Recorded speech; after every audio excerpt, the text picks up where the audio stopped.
Bismillahirrahmanirrahim. Assalamualaikum warahmatullahi wabarakatuh. Innal hamdalillah nahmaduhu wa nasta'inuhu wa nastaghfiruh wa na'udzu billahi min shururi anfusina wa min sayyiati a'malina. Man yahdihillahu fala mudilla lahu wa man yudlil fala hadiya lahu. Asyhadu an la ilaha illallah wahdahu la syarika lahu wa asyhadu anna Muhammadan abduhu wa rasuluh. Ya ayyuhalladzina amanu taqullaha haqqa tuqatih wa la tamutunna illa wa antum muslimun. Ya ayyuhan nasu taqu rabbakum alladzi khalaqakum min nafsin wahidah wa khalaqa minha zawjaha wa batha minhuma rijalan katsiran wa nisaa. Wattaqullaha alladzi tasaaluna bihi wal arham innallaha kana 'alaykum raqiba. Ya ayyuhalladzina amanu taqullaha wa qulu qawlan sadida yuslih lakum a'malakum wa yaghfir lakum dhunubakum wa may yuti'illaha wa rasulahu faqad faza fawzan 'azima. Amma ba'du fa inna asdaqal hadithi kitabullah wa khairal hadi hadi Muhammadin sallallahu alaihi wasallam wa syarrul umuri muhdatsatuha wa kullu muhdatsatin bid'ah wa kullu bid'atin dhalalah wa kullu dhalalatin fin nar. Ma'asyiral muslimin azanallahu wa iyyakum. Bagi yang cermin Allah Subhanahu wa taala mengumpulkan kita di dalam rumah di antara rumah Allah Subhanahu wa taala.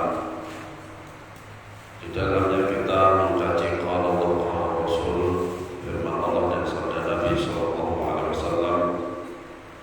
Semoga Allah Subhanahu wa taala menjadikan kita orang-orang yang senantiasa mengamalkan apa yang difirmankan oleh Allah Subhanahu wa taala dan disabdakan oleh Nabi sallallahu alaihi wasallam.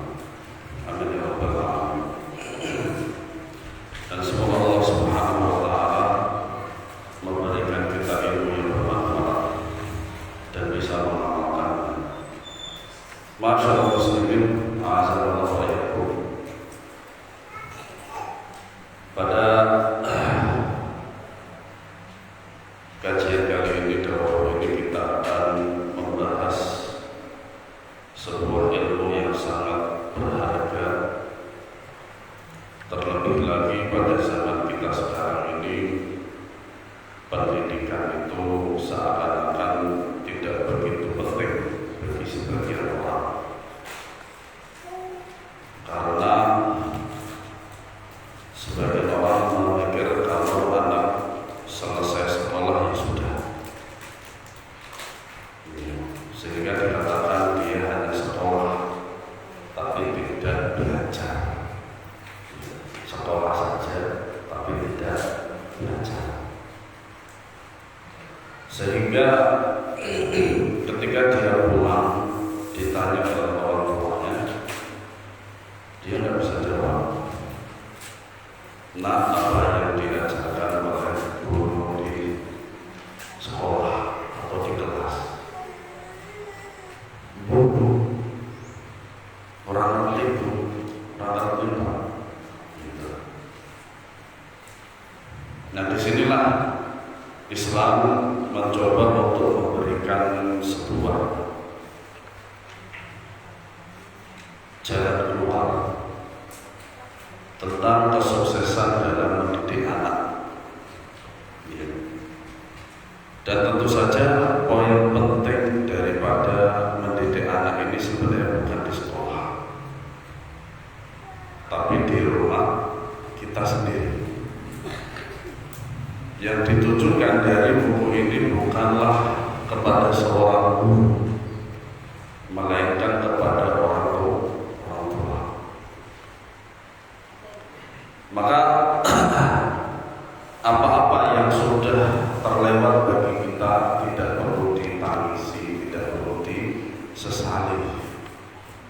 Ya, mungkin di antara kita masih ada yang jomblo, belum nikah, ikhwan atau akhwat, atau mungkin yang sudah sudah nikah, oh ternyata ada sesuatu yang terlewat, tidak perlu ditangisi, ya, tinggal melanjutkan, gitu. Sehingga ya ketika kita mendapatkan ilmu semacam ini tidak ada yang perlu disesali lagi, ya, karena itu sudah lewat. Nah, alhamdulillah kita mendapatkan ilmu ini berarti kita bisa flashback atau mengulang lagi apa yang ada di dalam ilmu ini atau sekedar meneruskan. Nah, jadi kita membahas tentang Raqaizu fi Tarbiyatil Abna, 8 pilar sukses mendidik anak. Ini judul aslinya. Judul aslinya dalam bahasa Arab itu Raqaiz fi Tarbiyatil Abna. Ya. 8 pilar sukses mendidik anak. Kemudian saya juga mendapatkan tulisan aslinya yang kedua, yaitu Asyur Raqaiz fi Tarbiyatil Abna. Ya, 10 pilar mendidik anak. Nah, nanti hari ini akan kita selesaikan semuanya situ. Kemudian kita mencoba untuk membahas permasalahan dunia pendidikan pada zaman modern kita ini. Ya. Nah, kita mulai dari pengantar penerbit halaman berapa itu? 5 ya. Innal hamdalillahi nahmaduhu wa nasta'inuhu wa nastaghfiruhu wa na'udzu billahi min shururi anfusina wa min sayyiati a'malina. Man yahdihillahu fala mudilla lahu wa may yudlil fala hadiya lahu. Wa asyhadu an la ilaha illallah wahdahu la syarika lahu wa asyhadu anna Muhammadan 'abduhu wa rasuluhu sallallahu alaihi wasallam. Setiap orang ingin memiliki keturunan karena untuk melanjutkan keluarga, melanjutkan pendidikan, melanjutkan terah daripada keluarga. Makanya kadang ada juga yang ketika diberi anak dia tidak siap, ya, entah tidak memberikan pendidikan kepadanya dengan baik, atau ya dibiarkan saja, tidak diberikan pendidikan yang baik. Itu. Makanya suatu saat seorang bapak itu menghadap Umar bin Khattab radhiyallahu anhu dan mengadukan anaknya kepada beliau, bahwasanya ya, si bapak itu mengatakan anakku durhaka padaku. Nah, kemudian Umar radhiyallahu anhu sangat bijaksana. Bapak tersebut, si bapaknya itu diperintah oleh Umar untuk menghadapkan anaknya. Kemudian ditanya, apakah betul kamu durhaka kepada orang tuamu? Anak tersebut menjawab, tidak wahai Amirul Mukminin. Sebenarnya yang durhaka itu bapak saya. Kok bisa orang tua durhaka pada anaknya gitu? Ya selama ini yang kita tahu anak durhaka kepada orang tua, ya toh? Nah ternyata ada orang tua durhaka terhadap anaknya, ternyata ada. Apa kata anak tersebut? Tidak, orang Amirul Mukminin, yang durhaka itu bapak saya. Loh, kok bisa? Kok bisa bapakmu itu durhaka padamu karena dia tidak memberikan pendidikan yang baik kepadaku, terutama pendidikan agama. Itu hati-hati para jamaah. Nah, kisah ini bukan untuk melemahkan panjenengan sedanten boten, justru untuk menjadikan lebih semangat. Gitu. Nah, makanya kadang ada beberapa hal ketika seorang hamba diberikan keturunan, ada yang senang tapi tidak bisa memberikan pendidikan yang baik. Ada yang bahagia tapi bisa memberikan pendidikan yang baik.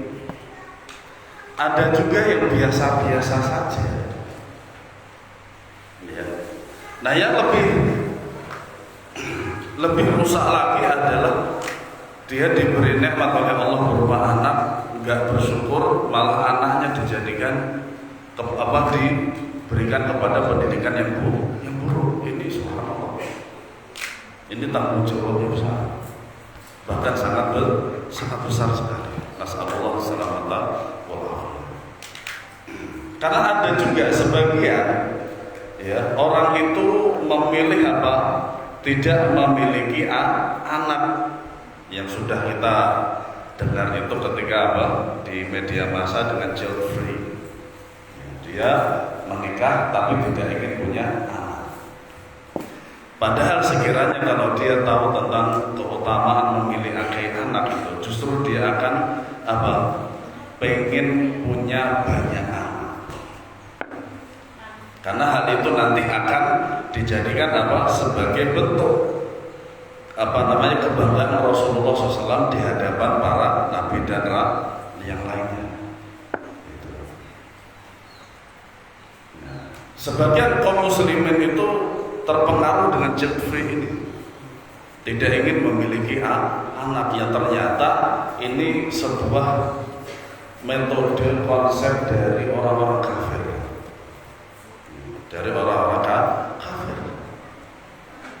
Ternyata lahirnya child free ini, kemudian menjualnya child free ini ternyata dari Jerman, dari kaum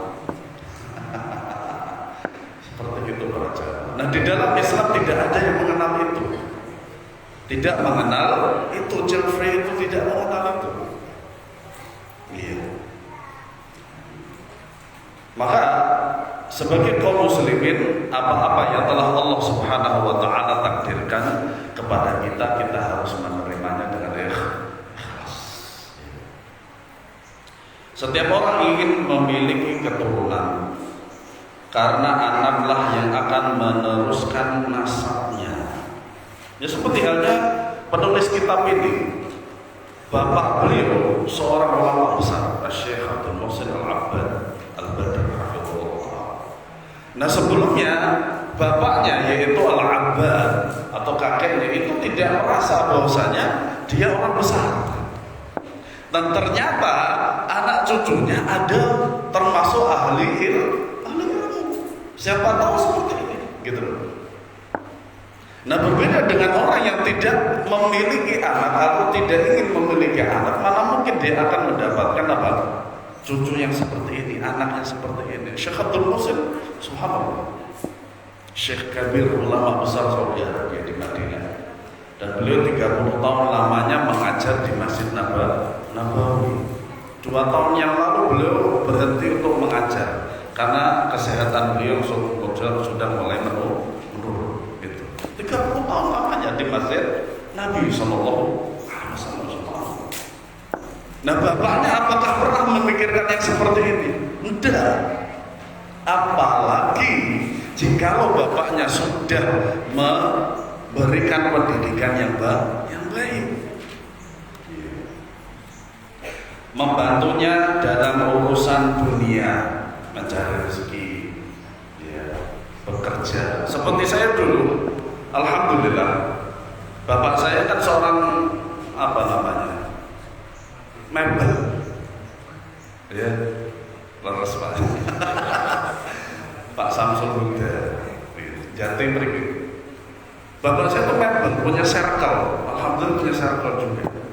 Jadi saya dulu dari kelas 4 atau kelas 5 SD sampai SMP itu saya sudah biasa gotong gelondongan, terus kemudian balo, itu sudah biasa.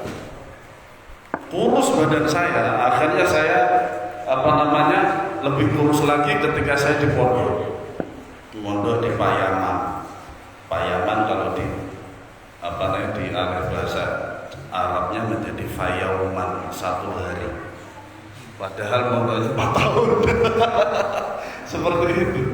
Nah, suatu saat nanti kalau antum sudah mulai lemah, ya, maka anak antum yang akan membantu mencari rezeki. Makanya kadang sebagian anak itu sangat bahagia apabila bisa membantu orang tua. Tahun 2009 ketika bapak saya wafat dan saya masih di Saudi Arabia, ya ibu saya, adik saya nanggung sebelum adik saya nikah.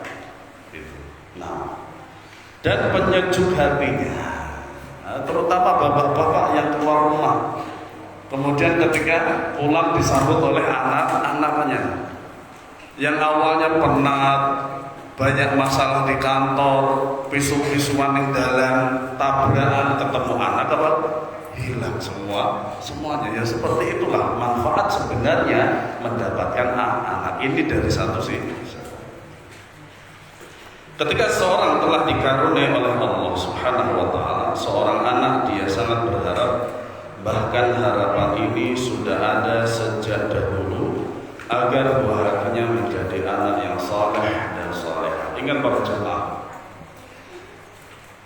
kata saleh dan salehah ini adalah kata istilah dalam bahasa Arab atau bahasa syariat.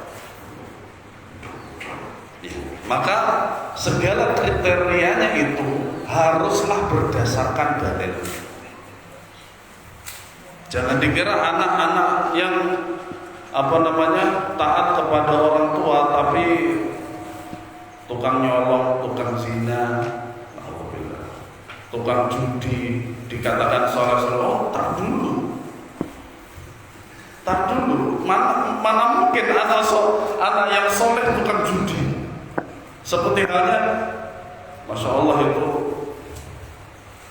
itu pacarannya syar'i. Mana ada pacaran syar'i? Pacaran syar'i itu ya setelah nikah.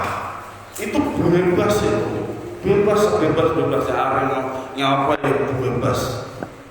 Secara syariat kalau sudah nikah enggak memberikan aturan yang lebih. Iya, intinya gitu aja. Iya. Dan seterusnya gitu.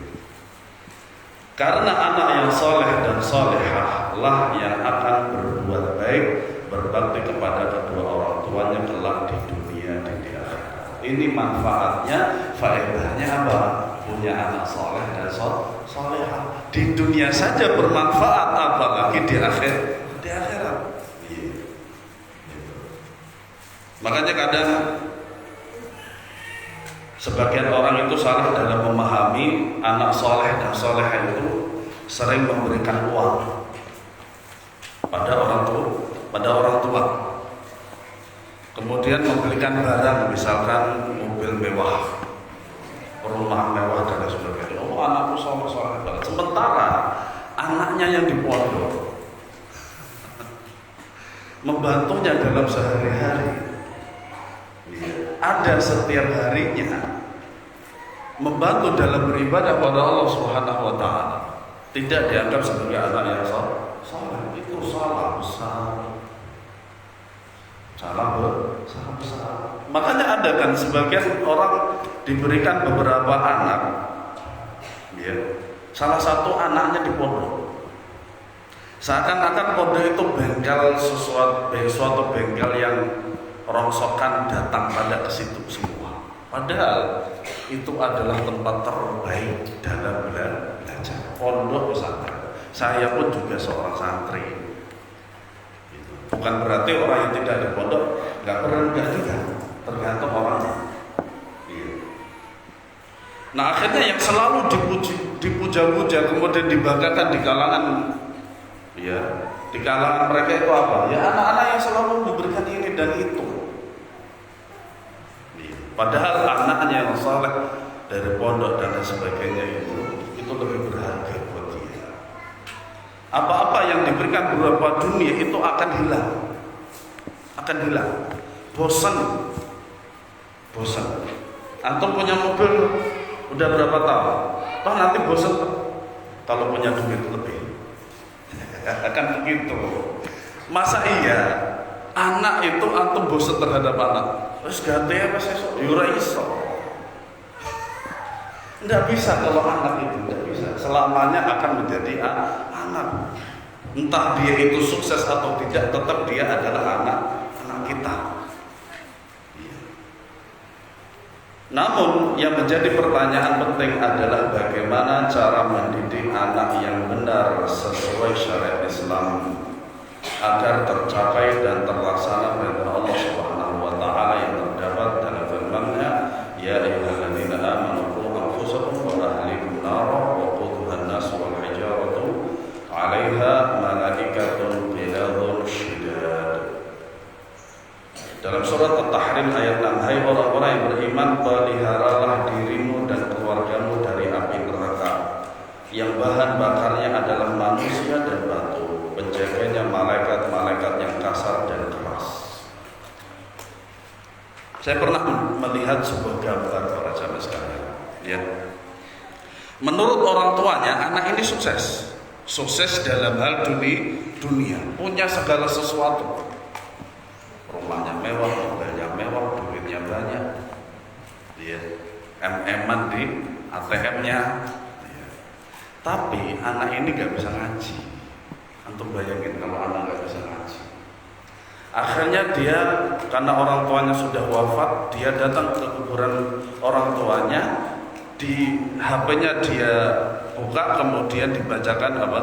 Dibuka suara, surat Yasin, kemudian diletakkan di atas kuburannya itu. Faedah, tidak faedah. Padahal yang diinginkan adalah dari anaknya sendiri itu, dari mulutnya anak tersebut, karena pendidikan dari orang tua. Antum bayangin saja bagaimana keadaan orang tua di dalam kuburan yang semacam ini, percaya sekali. Kemudian kita lanjut pada pendahuluan Syekh. Ya, pendahuluan dari Syekh Hafizahullah Ta'ala. Ya, ini pendahulunya, alhamdulillah rabbil alamin wassalatu wassalamu ala abdillahi wa rasulihi wa khalilihi nabiyyina Muhammadin wa ala alihi washabihi ajmain. Ini saya juga mengambil tulisan aslinya yang masih bahasa Arab ya para jamaah. Nanti kalau antum saya membaca, antum dengarkan saja. Ya. Amma ba'du fa inna min ahammil wajibatil jasimati wal amanatil 'azimati allati yajibu 'ala al-'abdi an ya'taniya biha fi hadhihi al-hayati abna'ahu min haitsu tarbiyatuhum wa ta'dibuhum wa nushuhum wa tawjihuhum fa innal abna'a min jumlatil amanatil 'azimati allati amara Allah bi ri'ayatiha wa hifdhiha. Sesungguhnya di antara kewajiban yang sangat penting dan amanah sangat besar yang diwajibkan kepada seorang hamba dalam kehidupan ini adalah perhatian terhadap anaknya. Jadi 2 poin di sini sudah ada, yaitu apa? Pertama kewajiban, yang kedua amanah. Jadi anak-anak antum itu, atau antum sekarang masih punya orang tua, itu antum adalah amanah orang tua antum. Maka amanah ini tidak bisa dilakukan kecuali dengan menjalankan kewajiban. Nah, kewajiban itu adalah apa? Mendidik anak dengan benar di atas syariat Islam. Iya. Makanya ada istilah, jangan sampai perihal agama itu hanya SD, tapi masalah dunia sampai profesor. Jadi ilmu agamanya mentok ning SD. Jadi profesornya itu, gelar profesornya itu perihal dunia, bukan profesor dalam agama. Nah, ini sangat tercela sekali. Masa anak perihal agama cuma sampai SD. Padahal ilmu-ilmu agama itu kalau sampai kita mati pun sudah dipelajari semuanya atau belum? Belum. Akidah sekian ratus kitab, fikih terlebih lagi fikih. Tadi malam saya habis ngasih kitab Fathul Bari syarah Sahih Bukhari. Sahih Bukhari itu kan masalah fikih sebenarnya. Dan itu Fathul Bari itu ada 18 jilid. Saya kasihkan salah seorang thalibul ilmi tadi malam itu. Ya, saya kasihkan ini buat antum. Kita fikih 18 jilid. Ada juga Musnad Imam Ahmad yang tahqiq oleh Syekh Syuaib Al-Arnaut itu sebanyak 52 jilid. Nah itu belum habis. Itu kalau kita mau mempelajari itu sekiranya kita sudah mati duluan bisa jadi. Karena saking luasnya ilmu. Terlebih lagi jikalau pembahasannya cuma seminggu sekali. Kadang mati dhisik pembahasannya lontar. Gitu. Iya. Makanya ilmu Islam itu sangat luas sekali para jamaah sekalian. Al-Imam Abdul Faraj Abdurrahman Ibnu Jauzi rahimahullah, beliau itu pernah mengatakan saya telah menghabiskan 200.000 kitab dan saya belum puas. Kitab berapa? Satu kitab orang kasang. Iya, satu kitab aja belum selesai kita. Ini Ibnu Jauzi 200.000 kitab selesai. Dan beliau belum puas. Subhanallah. Nah, kemudian memperhatikan pendidikan, pengajaran, adab, nasihat dan arahan untuk mereka. Yang namanya anak itu di antara kewajiban kita itu memberikan pendidikan yang baik. Kemudian mengajarkan adab. Ya. Kemudian memberikan nasihat-nasihat jika dia salah, tapi jangan dimarahi. Ya, nanti kita akan membahas itu. Kemudian arahan untuk mereka. Biasanya ini semuanya jeluntrungnya caranya cuma satu, yaitu komunikasi. Bagaimana komunikasi yang baik dengan anak? Ya. Karena mereka adalah amanat yang sangat besar yang Allah Subhanahu wa taala perintahkan untuk diperhatikan dan dijaga. Makanya di antara kewajiban kita untuk menyampaikan amanah itu ya pendidikan ini tadi. Bagaimana kita membawa anak itu ke dalam pendidikan yang baik. Halaman selanjutnya, sebagaimana firman Allah Subhanahu wa taala ketika menyebutkan sifat-sifat kaum beriman. Walladzina hum li amanatihim wa 'ahdihim ra'un. Dan orang-orang yang memelihara amanah-amanah dan janjinya. Surat Al-Ma'arij ayat 32. Dan juga firman Allah Subhanahu wa taala, ya ayyuhalladzina amanu la takhunullaha war rasula wa takhunu amanatikum wa antum ta'lamun. Hai orang-orang yang beriman, janganlah kamu mengkhianati Allah dan Rasulnya, yaitu Muhammad SAW. Dan juga janganlah kamu mengkhianati amanat-amanat yang dipercayakan kepadamu sedang kamu mengetahuinya. Makanya anak itu termasuk amanah. Jangan sampai amanah itu tidak diberikan kepada haknya. Anak itu jangan diberikan pendidikan dunia. Para jamaah sekalian, dunia itu mudah. Belajar sedikit saja dan adanya otodidak itu bisa. Ya, bisa banget. Tapi kalau masalah agama haram otodidak. Kenapa? Haram otodidak, gak boleh. Maka prinsip-prinsip dalam mengambil ilmu syar'i itu ada jalannya tersendiri. Ya. Dan ada metodenya. Makanya kita selalu mengajak kepada Al-Quran dan Sunnah dengan pemahaman siapa? Salaful ummah, yaitu para sahabat radhiyallahu anhum. Masalah dunia, Nabi SAW bersabda, antum a'lamu bi umuri dunyakum. Kalian lebih tahu, lebih paham dengan masalah dunia kalian. Ya, makanya misalkan ini kan termasuk modern dan canggih kan. Kalau dulu kan nggak ada wireless kayak ini. Ya. Apalagi yang saya pakai ini seperti ini kan dulu nggak ada. Nah ini agama itu tidak memberikan sebuah batasan, tidak memberikan sebuah aturan yang baku. Yang penting bermanfaat bagi umat, selesai. Tapi kalau agama gak boleh mendirikan agama sendiri. membuat perkara-perkara agama sendiri, tidak boleh. Iya. Haram hukumnya. Nah, kalau sekiranya dalam masalah agama boleh mendirikan sendiri, apa faedahnya Rasulullah SAW diutus? Iya. Makanya dalam masalah agama itu hanya satu jalan, yaitu mengikuti. Allah Ta'ala berfirman, "Qul in kuntum tuhibbunallaha fattabi'uni." Apabila kalian itu mengaku mencintai Allah Subhanahu wa taala, maka ikutilah aku. Siapa?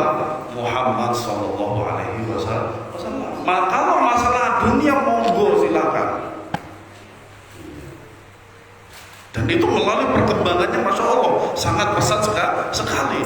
Gue rasa seperti ini dulu ada enggak? Tidak ada, dulu adanya kabel seperti itu. Sekarang canggih seperti ini, oh nggak ada kabel. Suaranya sama gitu loh. Nggak mungkin saya mengatakan A kemudian speakernya mengatakan B, kan nggak mungkin. Nah, ini perkara dunia. Rasulullah SAW tidak memberikan aturan baku, bebas, selama untuk kebaikan dunia agama.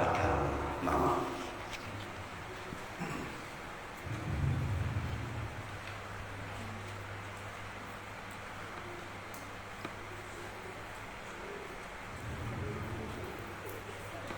sebagaimana Allah Subhanahu wa taala telah menganugerahkan kepada orang tua nikmat yang sangat besar ini. Makanya kadang ada sebagian orang tua, suami istri itu belum dikir-kiri anak itu sedih, dan pastinya sedih. Ya. Maka dibalik dari itu semuanya juga harus bahagia ketika mendapatkan amal. Allah Subhanahu wa taala berfirman, "Lillahi mulku samawati wal ardi yakhluqu ma yasha' yahabu liman yasha'u inatha wa yahabu liman yasha'u dhukur." Kepunyaan Allah lah kerajaan langit dan bumi. Dia menciptakan apa yang Dia kehendaki. Dia memberikan anak-anak perempuan kepada siapa yang Dia kehendaki, dan memberikan anak-anak lelaki kepada siapa yang Dia kehendaki. Makanya kalau diberikan Allah Subhanahu wa taala tidak sesuai dengan apa yang kita inginkan, itu terima saja. Ya, terima saja. Karena Allah yang memberi. Apa bisa kita menentukan? Ya Allah, saya minta anak laki-laki. Kalau nggak dikasih nggak nyembah. Apa bisa? Nggak bisa seperti itu. Iya. Itu hanya sekedar doa. Ya, sekedar doa. Adapun yang memberikan itu adalah hak Allah Subhanahu wa taala. Dan semuanya ada hikmahnya. Kenapa kita diberikan anak perempuan dan kenapa kita diberikan anak laki-laki, itu semuanya ada hikmahnya. Surat Asy-Syura ayat 49. Maka Allah mempercayakan amanah tersebut kepada mereka.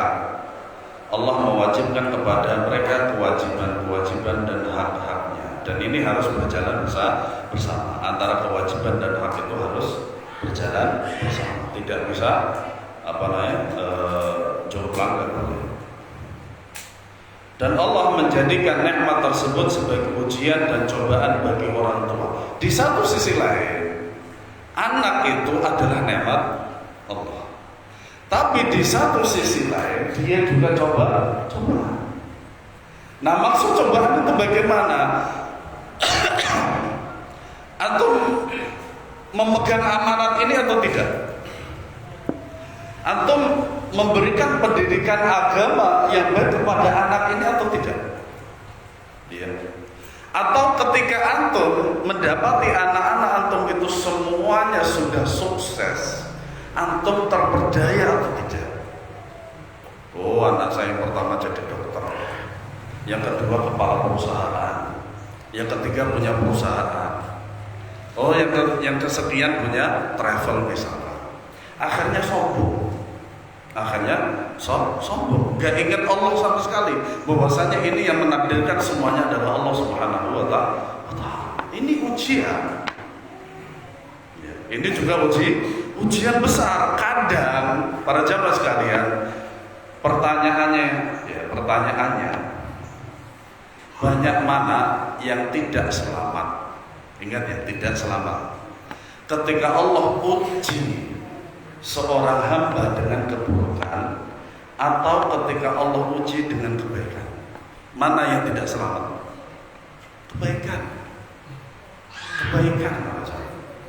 Banyak sekali hamba-hamba Allah ketika dia diberi ujian seperti ini gak selamat. Banyak yang gak selamat.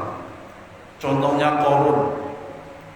Makanya kalau antum mendapatkan emas di bawah tanah, duit banyak di bawah tanah, itu kan harta Korun. Padahal waktu itu kargo itu belum ada.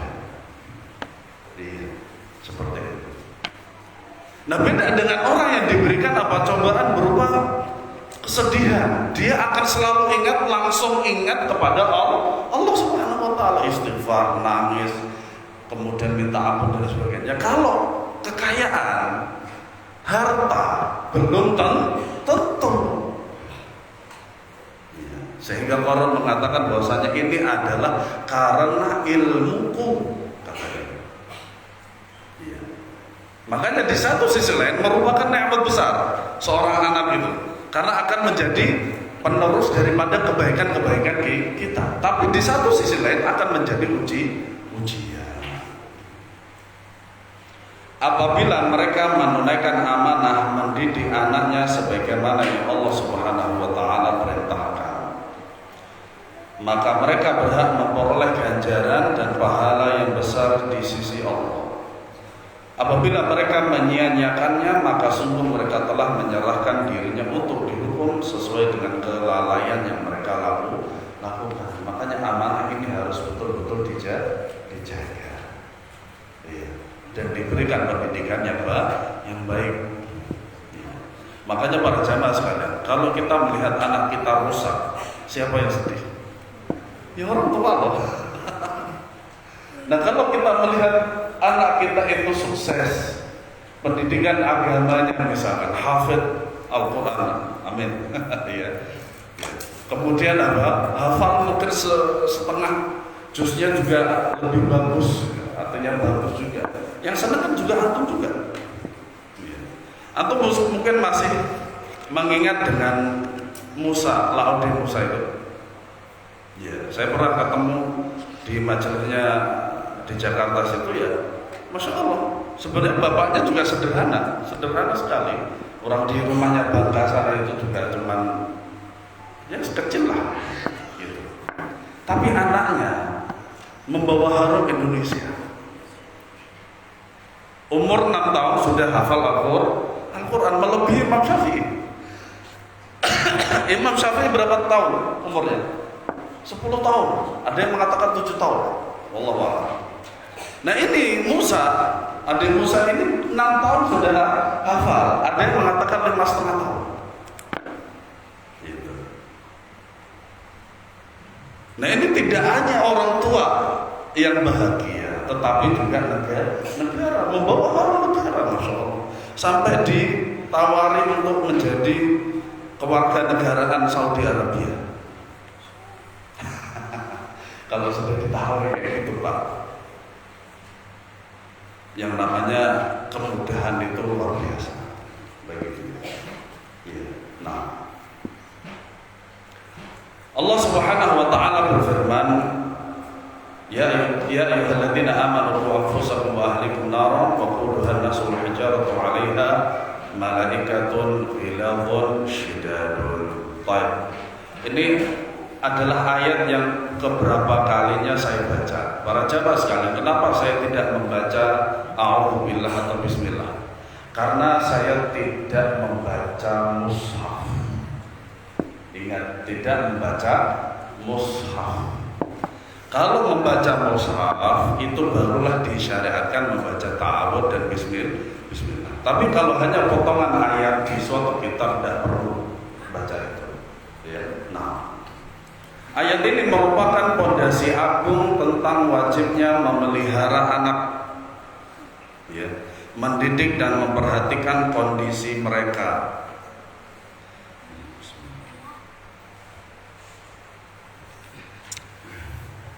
Ngopi dhisik. Monggo sing betul kopi. minum-minum dulu. Santai, kita santai kok, nggak tegang-tegang amat. Monggo tujuh minumnya. Nah, berkata Khalifah Ar-Rasyid Ali bin Abi Thalib radhiyallahu anhu dalam menjelaskan ayat tersebut, yaitu maknanya apa? Alimuhum wa adibuhum. Ajarkan mereka ilmu dan didiklah mereka. Makanya pendidikan itu sebenarnya diwajibkan kepada orang tua. Jadi masalah agama itu yang harus mendidik itu adalah siapa? Orang tua, orang tuanya. Makanya kan pada zaman-zaman sekarang itu kan terjadi banyak permasalahan antara siapa? Guru dengan orang tua.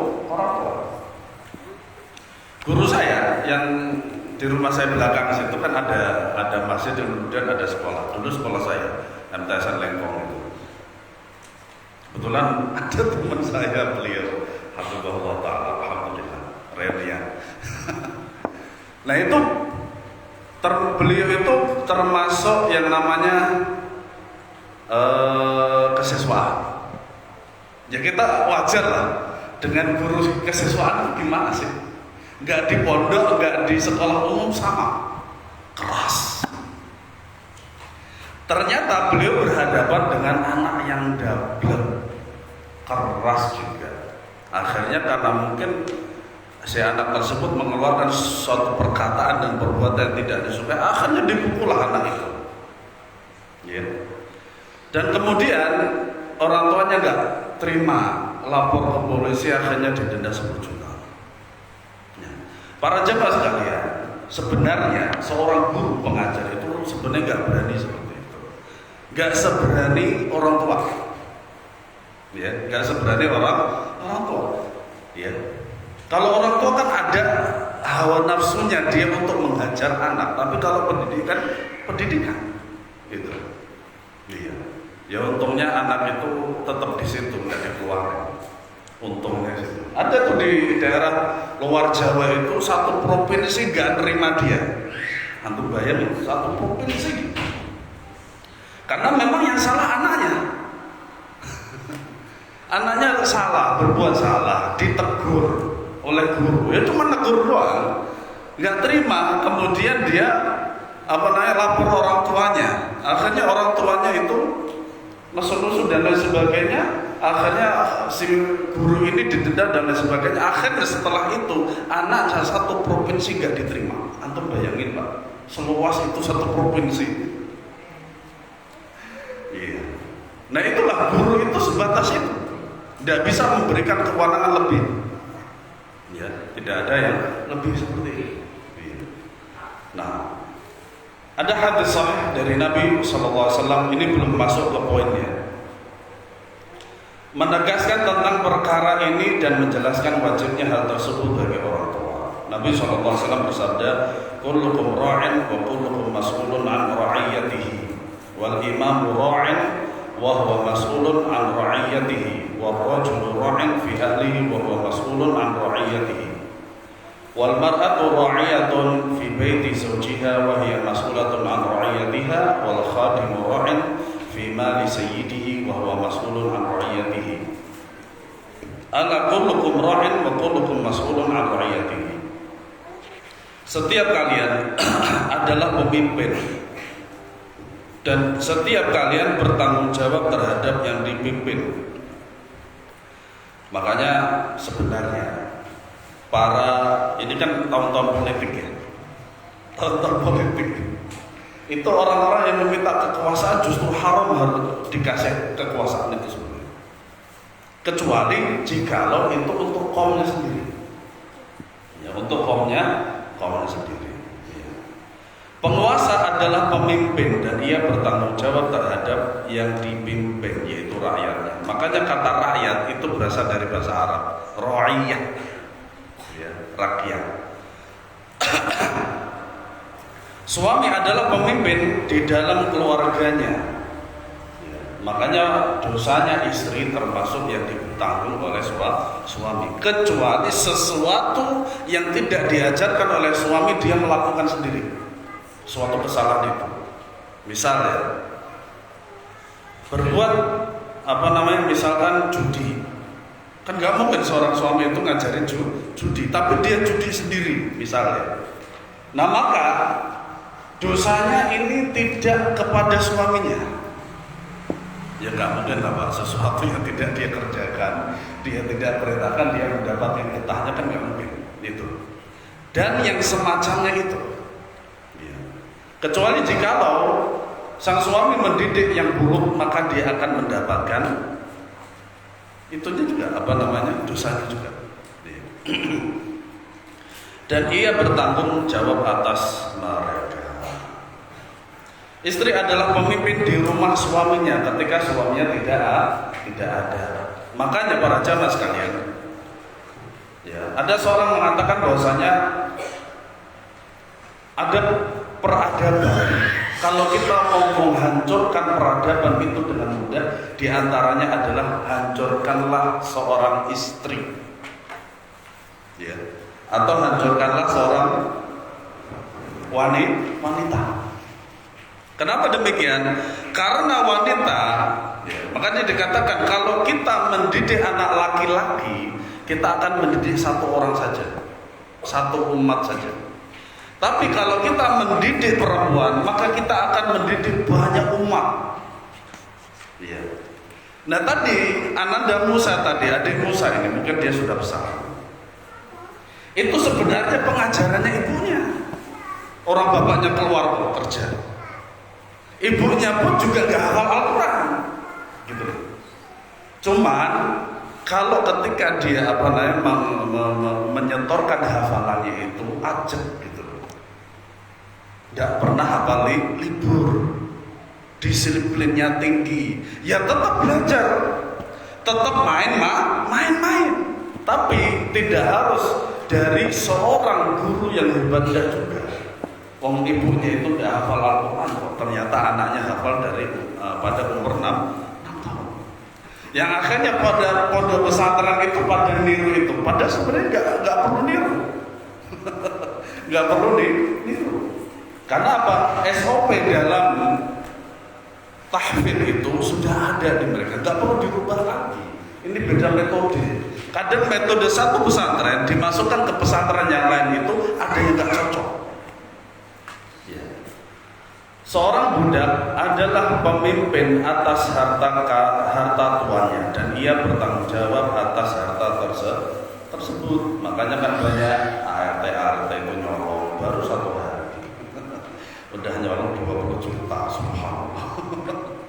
Kok ya mau tahu ya gitu. Ketahuilah setiap kalian adalah pemimpin dan setiap kalian bertanggung jawab atas yang kalian pimpin. Ya, termasuk kita akan bertanggung jawab atas diri kita sendiri. Sabda beliau, bertanggung jawab adalah mengingatkan pertanyaan Allah Subhanahu wa taala kepada hamba tentang amanah ini pada saat ia berdiri di hadapan Allah pada hari kiamat. Sebagian ahli ilmu mengatakan sesungguhnya Allah akan bertanya kepada seorang ayah tentang anaknya sebelum Allah bertanya kepada si anak tentang ayahnya. Sebagaimana seorang ayah punya hak atas anaknya, demikian pula seorang anak punya hak atas ayahnya. Jadi semuanya ada hak dan kewajiban. Abdullah bin Umar radhiyallahu anhu berkata, didiklah anakmu, sesungguhnya engkau bertanggung jawab atas anakmu apa yang telah engkau didik dan apa yang telah engkau ajari. Sesungguhnya ia akan ditanya tentang kebaikanmu terhadap anak dan ketaatannya terhadap kepadamu. Makanya semuanya akan dipertanggungjawabkan, entah itu baik ataupun buruk. Sebagaimana Allah Subhanahu wa taala mewasiatkan kepada seorang anak agar berbakti kepada orang tuanya dan berbuat baik kepada mereka dalam firman Allah Subhanahu wa taala, wa wassaynal insana biwalidayhi husna, dan kami wajibkan manusia berbuat kebaikan kepada kedua orang ibu bapaknya. Makanya di satu sisi lain para jamaah sekalian, seorang orang tua itu wajib mendidik anak. Dan hasil daripada didikan itu, anak harus berbuat baik kepada orang tua. Nah ini saling take and give, kewajiban dan haknya. Kewajiban orang tua mendidik anak dengan baik, dan kewajiban anak adalah berbuat baik kepada orang tua. Maka Allah juga mewasiatkan orang tua agar mendidik dan mengajarkan adab kepada anak-anaknya, terutama adab kepada Allah. Adab kepada Allah, adab kepada Rasulullah, adab kepada orang tua. Sebenarnya dalam ayat ini wa wasainal insana biwalidayni husna dan seterusnya masih ada. Makanya apa? Dalam setiap ayat apabila hal itu perintahnya adalah untuk berbuat baik kepada orang tua, biasanya didahului kepada ibadah kepada Allah. Makanya Rasulullah SAW bersabda, ya, ridallah fi ridal walidain. Ridha Allah terletak pada ridha orang tua, wa suhtullah fi suhtil walidain. Dan apa murka Allah itu terdapat pada murka orang tua. Dan ini sebenarnya jangan dimaknai secara mutlak bahwasanya ridha Allah kepada orang tua. Nah kalau sekiranya orang tua itu menyuruh anaknya untuk kuliah di Amerika misalkan, atau di Inggris misalkan, ya ini tidak ada ridho kayak gitu. Tidak ada ridho. Karena apa? Anaknya ditujukan kepada perkara dunia. Itu tidak ada ridho sama sekali. Nah, ridho itu adalah kepada perkara agama, perkara ibadah, itu baru ridho. Karena nggak mungkin Allah Subhanahu Wa Taala memberikan ridho kepada hal dunia. Maka Allah juga mewasiatkan orang tua agar mendidik dan mengajarkan adab kepada anak-anaknya, sebagaimana firman-Nya, yusikumullahu fi auladikum. Allah mewasiatkan bagimu tentang anak-anakmu, surat An-Nisa ayat 11. Selanjutnya Nabi SAW, ya, sungguh Nabi SAW kita yang mulia telah menginformasikan bahwa orang tua memiliki peran dalam memberikan pengaruh yang luar biasa kepada anak-anaknya dalam masalah akidah, agama, apalagi akhlak dan karakter mereka. Tadi dijelaskan bahwasanya yang mendidik anak-anak itu adalah ibu mereka. Nah, sekarang pertanyaannya, yang mendidik ibu mereka siapa? Suami. Maka tidak ada yang lain bisa mendidik sang istri kecuali suaminya. Makanya pendidikan agama lebih dititik beratkan kepada sang suami. Supaya apa? Nanti yang mengajari, mendidik istrinya itu adalah suaminya sendiri. Masa suaminya orang lain? Jadinya bubrah itu tidak boleh. Gitu. Iya. Makanya di kajian Sahih Bukhari itu semuanya adalah majelis laki-laki. Sahih Bukhari itu, Pak Eko. Karena yang mereka yang akan mengajari istri-istri mereka. Gitu. Sebagaimana Al-Ustaz Hafizahullah Ta'ala mendidik istri beliau, anak-anaknya itu beliau didik semuanya. Yeah. Atau istilah kita dalam metode pendidikan itu homeschooling. Cuman ada satu kekurangan homeschooling itu, yaitu apa? Anak tidak punya teman, sehingga muamalahnya kurang. Cuman itu aja homeschooling itu sebenarnya. Nah, Nabi SAW bersabda, kullu mauludin yuladu 'alal fitrah. Setiap anak terlahir di atas fitrah. Fitrah itu maksudnya apa? Islam. Jadi pada dasarnya ketika seorang anak itu masih di kandungan ibunya, di perut ibunya, itu semuanya muslim, beriman kepada Allah. Fa'abawahu yuhawidanihi wa au yunasranihi au yumajjisanihi kamithlil bahimati tuntijul bahimata hal tara fiha jada'a. maka kedua orang tuanya lah yang menjadikan ia beragama Yahudi, Nasrani, dan Majusi.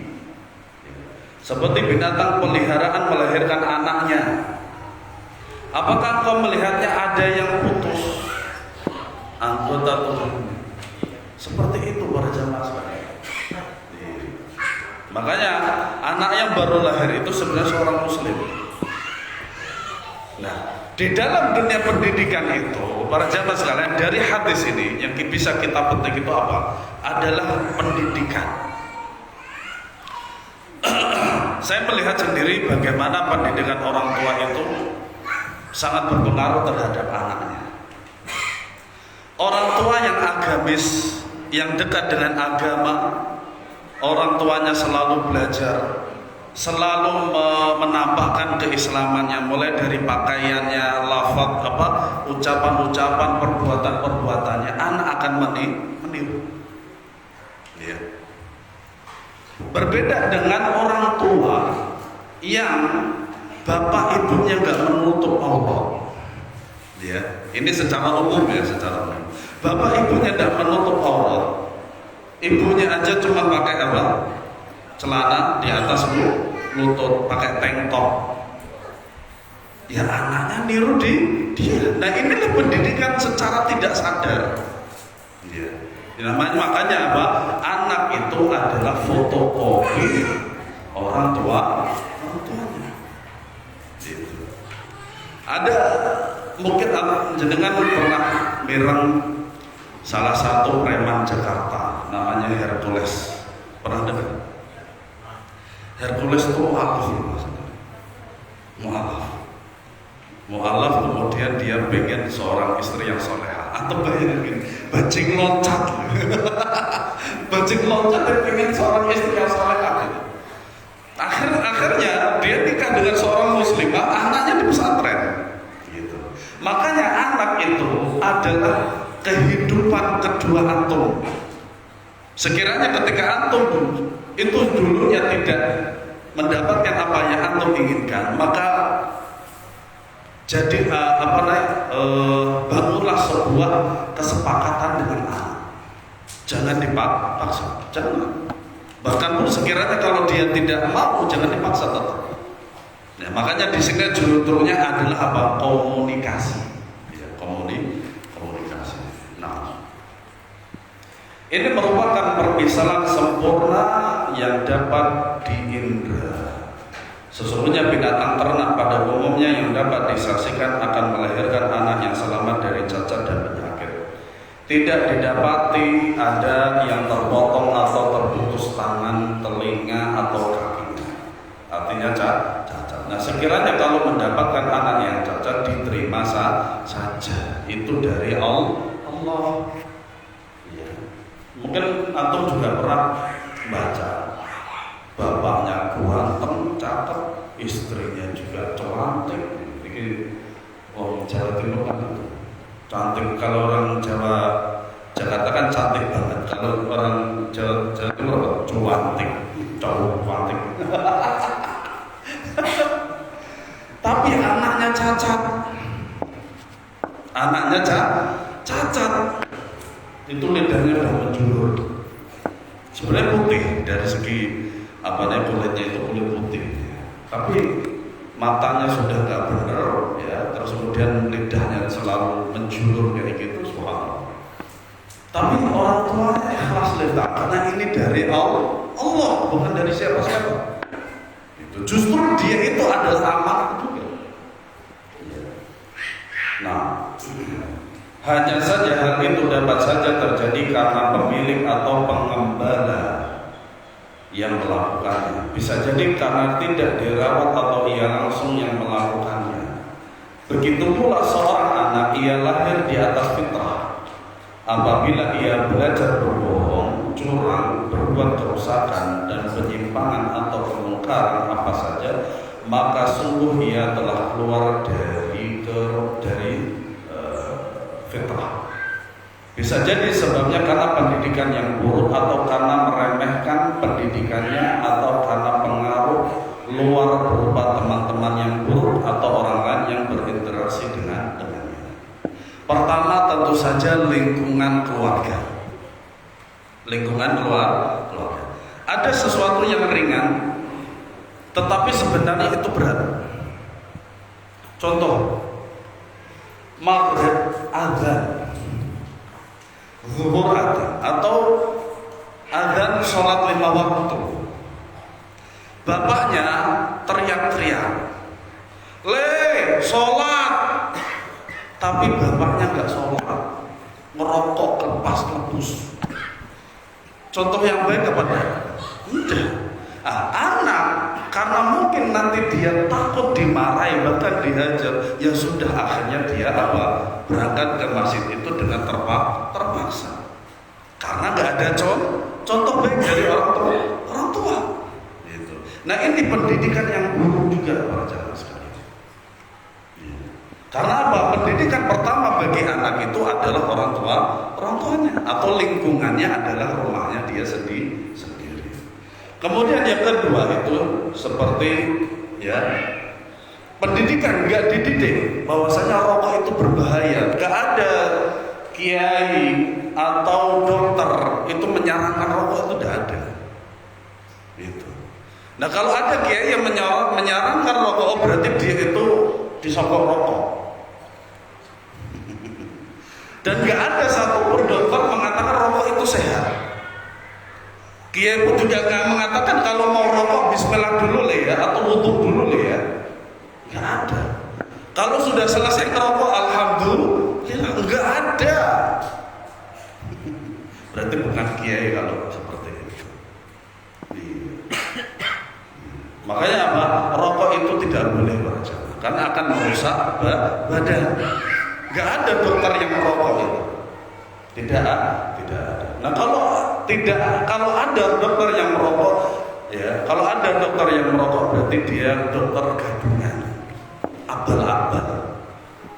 Oh dia ahli kesehatan malah nggak mau perhatikan kesehatannya sendiri, kan begitu. Nah atau karena pengaruh luar, sebenarnya orang tua sudah mendidik dengan baik. Tetapi teman-temannya lebih didengar daripada orang tua.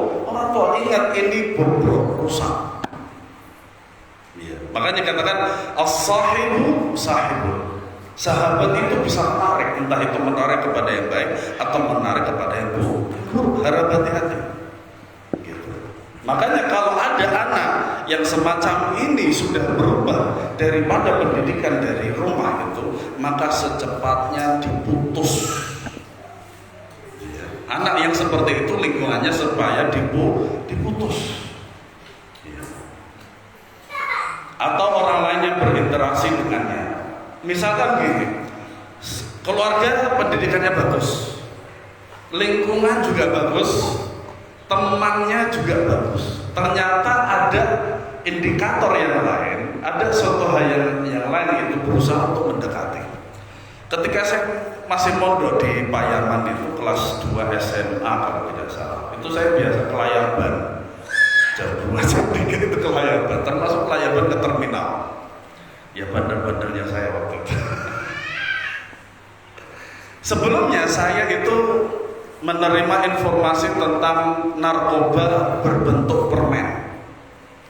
Itu berarti dari dulu ada. Nah ada seorang itu mendekati saya. Saya sebenarnya di terminal kan cuma pengen lihat lalu-lalang bis gitu loh Pak. Gitu. Ada orang pemuda mendekati saya ngasih permen.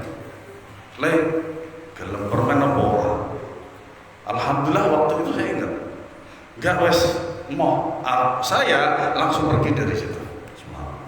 Nah biasanya yang seperti ini itu lebih rentan sekali kepada anak-anak yang pendidikan di rumahnya nggak kuat, lingkungannya pun juga nggak kuat, teman-temannya pun juga nggak kuat. Akhirnya anak ini karena mungkin bosan dengan keadaan dia, akhirnya dia menerima itu. Karena penting dan agungnya amanah ini di sini, beliau akan sebutkan pilar-pilar dan pondasi-pondasi penting yang harus diperhatikan oleh kedua orang tua agar dapat terwujud keinginan dan tujuan yang sangat mulia. Nah ini poin-poin pentingnya saja ya para jamaah sekalian. Kalau sekiranya secara terperinci mungkin bisa jadi ada, tapi beliau hafizahullah ta'ala tidak menyebutkan dalam buku ini.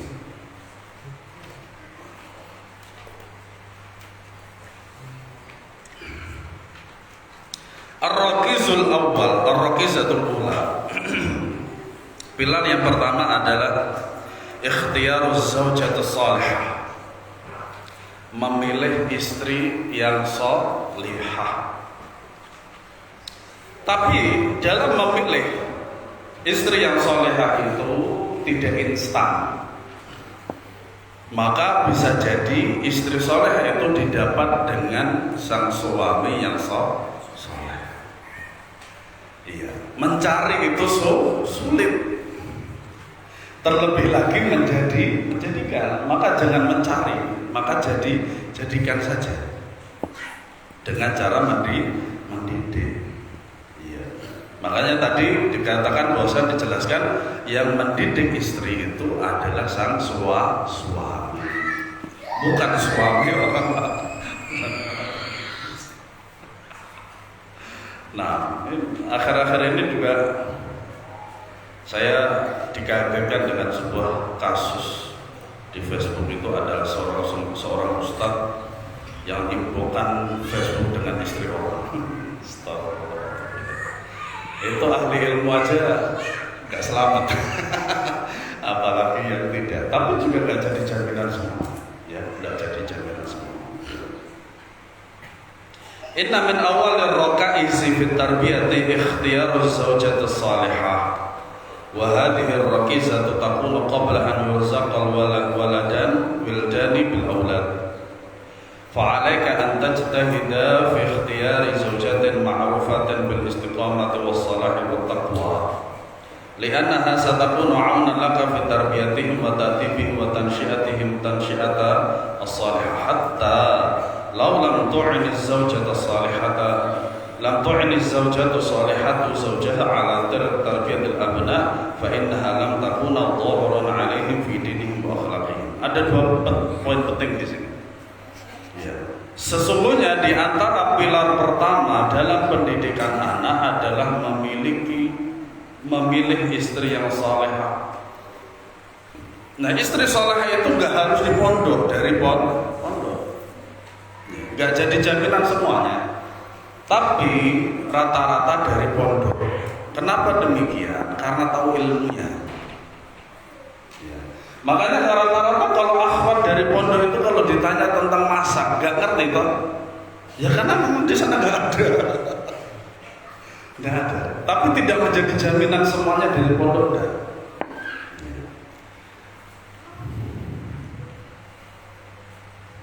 Hal ini sebelum engkau dikaruniai anak. Artinya apa?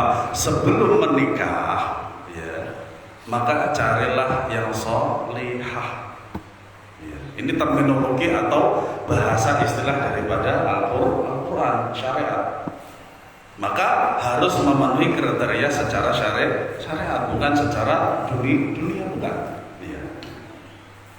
Engkau wajib bersungguh-sungguh mencari istri yang dikenal dengan keistiqomahan, kesolehan, dan ketakwaan. Nah, istri solehah itu kriterianya 3 ini. Istiqomah dalam menjalankan syariat Islam, ya.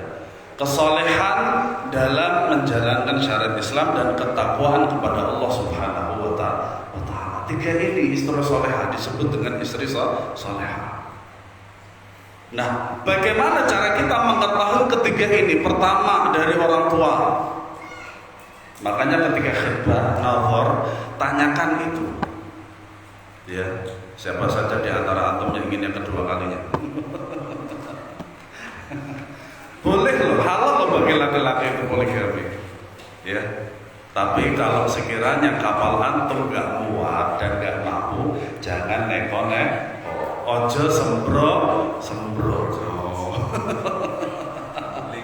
guling, tenggelam, kabeh tenggelam, reso renang sisan.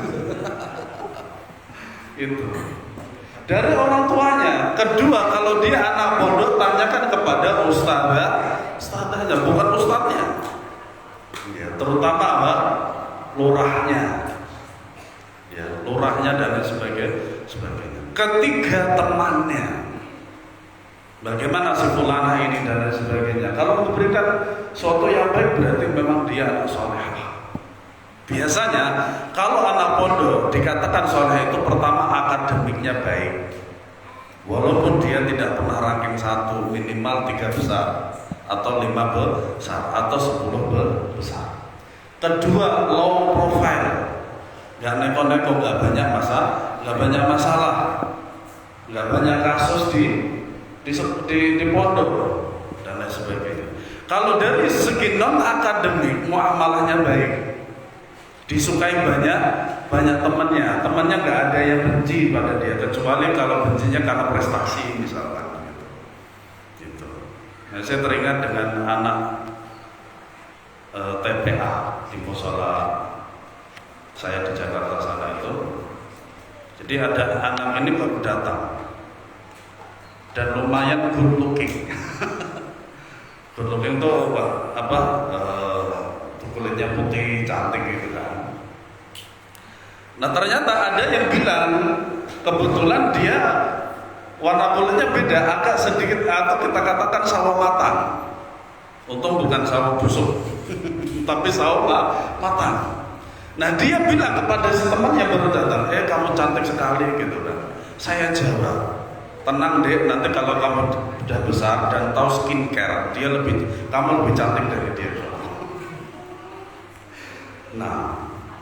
Nah ketiganya ini diambil dari situ semuanya, orang tua, ya kan, kemudian lurah pondok, kemudian teman-temannya dan sebagainya. Itu disebut dengan soleh. Kalau dari anak pondok, nah kalau bukan anak pondok ya dari orang tuanya, gitu.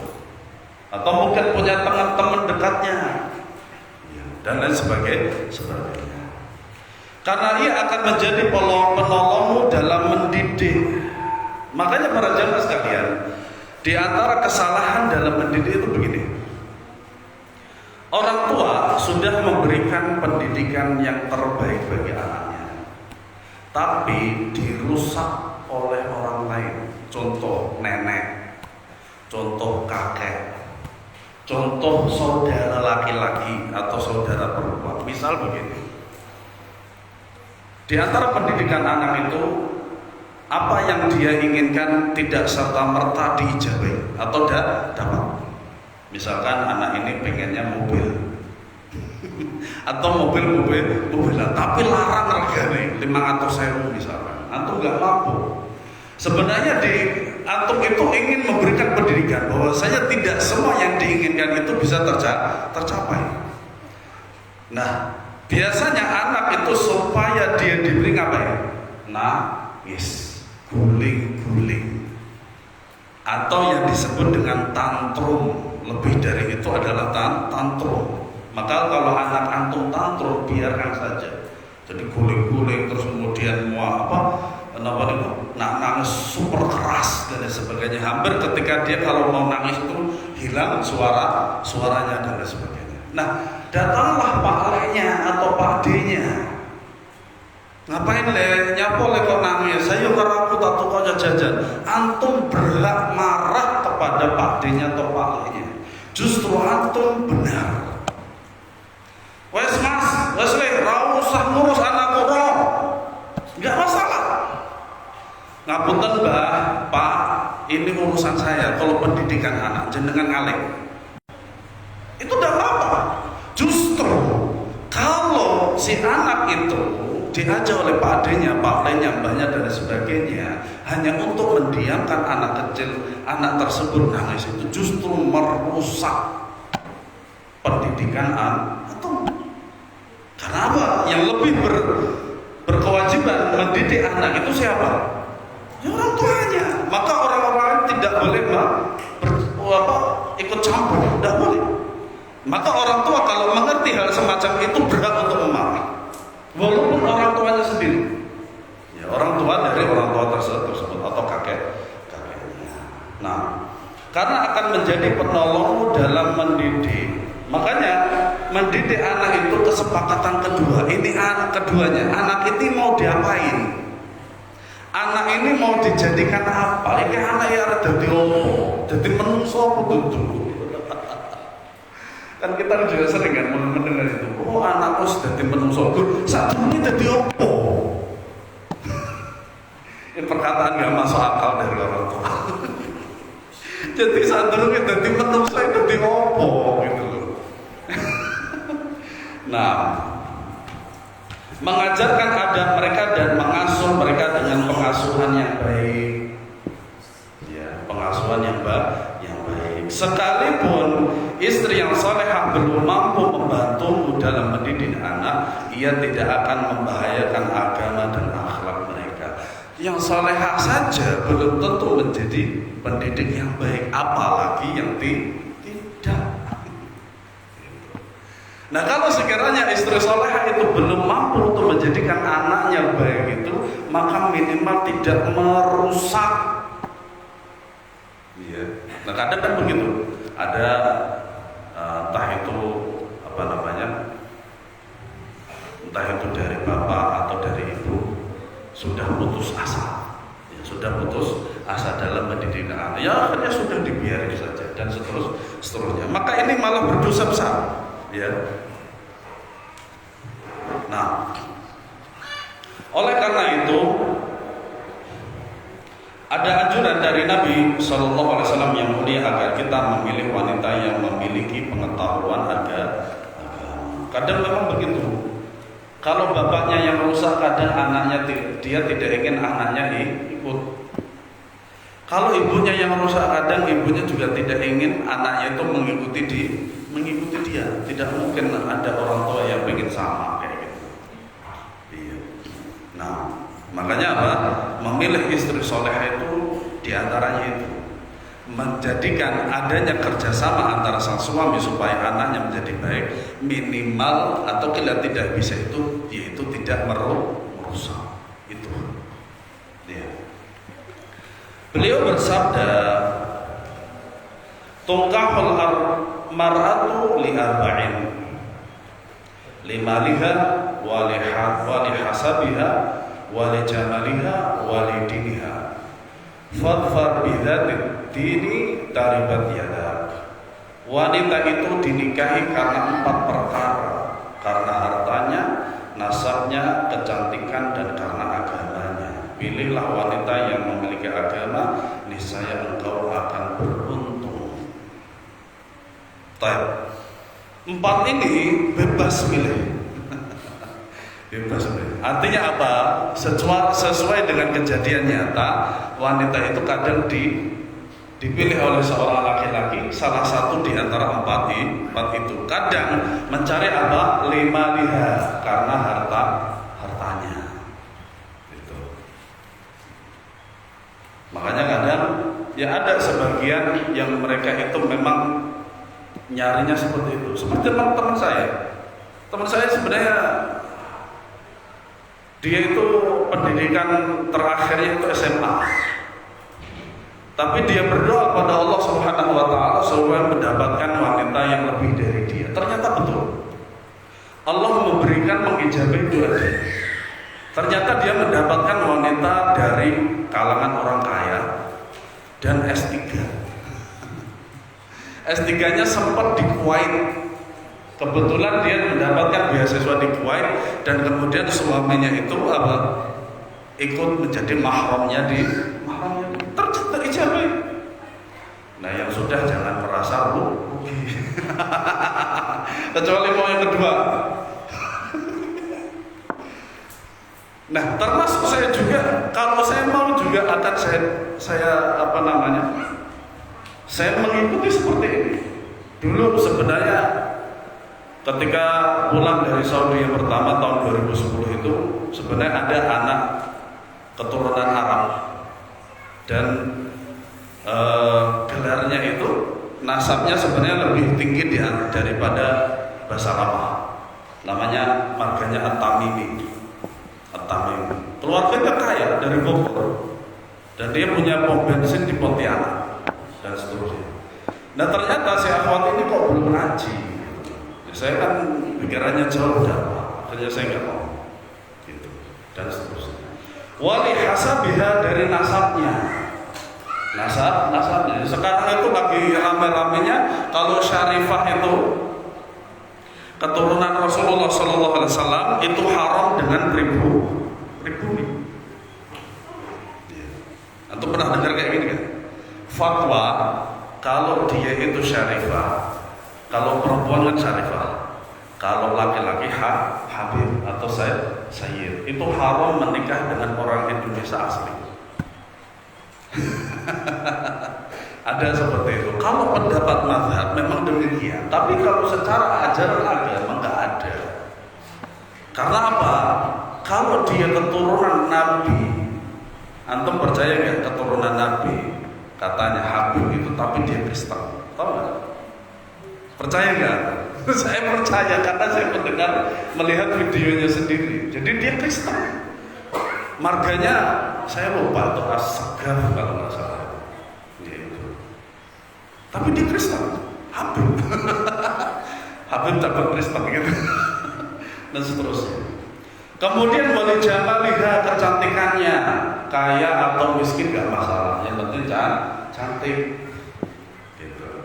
Dan karena agamanya.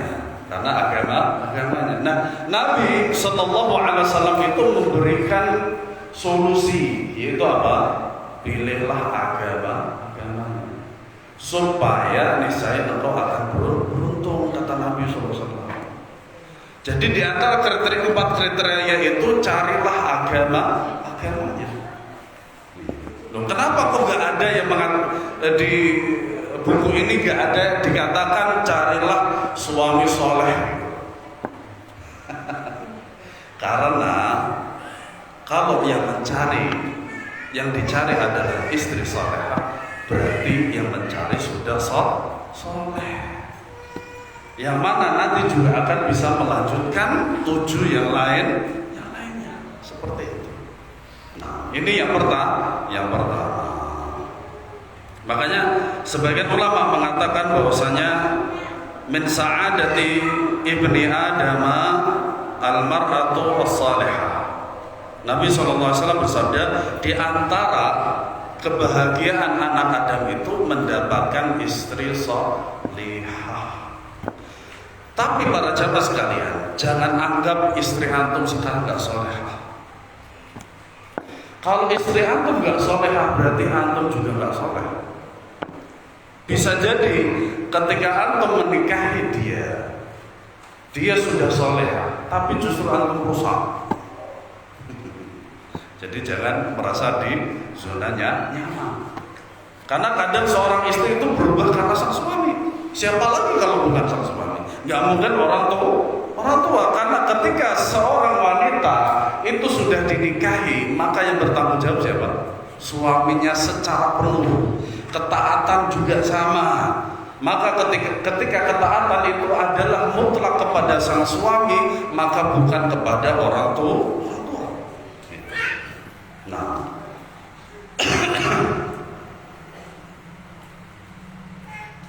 kemudian ar-raqizatu tsaniyatu, pilar yang kedua adalah berdoa. Ya, berdoa. Karena doa itu bisa merubah takdir. Yang awalnya takdirnya buruk menjadi takdir yang baik. Makanya Nabi SAW bersabda, "Man lam yas'alillah yaghdab alaih." Barang siapa yang tidak berdoa atau tidak meminta kepada Allah Subhanahu wa taala, maka Allah murka. Seakan-akan tidak butuh kepada Allah. Gitu. Maka berdoa ini adalah sesuatu yang sangat-sangat istimewa sekali. Kenapa demikian? Tidak dalam keadaan suci pun doa tetap dikabulkan selama Allah doanya khusyuk dan hatinya kepada Allah Subhanahu wa taala. Ketika kita menginginkan anak yang saleh dan saleh, istri yang saleh juga, maka diantaranya adalah juga dengan berdoa kepada Allah Subhanahu wa taala. Break dulu kita. Baik, kita break dulu. Setelah itu nanti kita mungkin 15 menit ya. Cukup. Jam 9.45 atau jam 10. Udah kebanyakan. Masih banyak apa nih? Materinya masih banyak di sana. Tapi kita break dulu, istirahat dulu. Nanti kita lanjutkan setelah break. Insyaallah. Sallallahu ala nabiyina Muhammad wa ala alihi wasallam. Assalamualaikum warahmatullahi wabarakatuh.